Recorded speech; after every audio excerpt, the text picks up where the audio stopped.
అనేది ఉండేది కాదు. ఆ విధంగా మేము వ్యవహరించేవాళ్ళం. రెండోది ఏంటనంటే మేము ఒకరికొకరు పరిచర్లో సపోర్ట్ చేసుకునేవాళ్ళం. అది బయట నుంచి వచ్చినటువంటి దాడులైనా, లోన్ నుంచి వచ్చినటువంటి సమస్యలైనా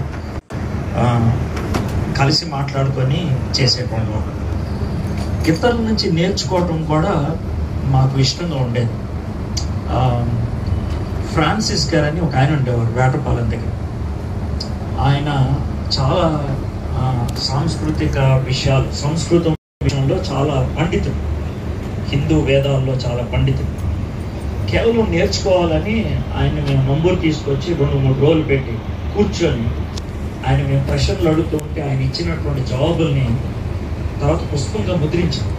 అంటే నేర్చుకోవడం అంటే ఏంటి అని చేసే మార్గం అని ఒక పుస్తకాన్ని ముద్రించాం. అవి కేవలం మేము నేర్చుకోవాలని ఆయన్ని పిలిచి కూర్చోబెట్టి మేము మాకు వచ్చినటువంటి తోచిన ప్రశ్నలన్నీ అడుగుతూ ఉంటే ఆయన అలాగా కుర్చీ మీద కూర్చొని ఇచ్చిన జవాబులు రాసుకొని దాన్ని ఒక పుస్తకంగా ముద్రించడం జరిగింది. అంటే నేర్చుకోవడం అంటే ఎంత తపన ఉండేది అంటానికి ఒక చిన్న నిదర్శనం. వాంటెడ్ టు లెర్న్, ఇతరుల నుంచి నేర్చుకోవాలని, ఒకరి నుంచి ఒకరు నేర్చుకోవటం, ఇతరుల నుంచి నేర్చుకోవటం అనేది బాగుండేది. నా లైఫ్లో 2 వ్యక్తులు చాలా త్వరితగతిలో చనిపోయారు. ప్రకాష్ ఒకడను, ప్రవీణ్ పగడాలు. 2 గురించి ఎట్లా చెప్పగలనంటే 2 నా ముందు బచ్చగాళ్ళు. 2 కూడా నా ముందు బచ్చగాళ్ళు. నేను ఇక్కడ స్టాఫ్ వర్కర్గా వచ్చినప్పుడు ప్రసంగం చేయడానికి వెళ్తే ప్రకాష్, సీజర్ వీళ్ళు పాటలు పాడేవాడు. నేను ఒక బీఈడి చదువుతూ ఉండేవాడు. మనోడేమో అప్పుడే పరిచయంలోకి వచ్చాడు కాబట్టి గబగబా వచ్చి పాటలు పాడి నా బ్యాగ్ మోస్తానని అలా అనేవాడు.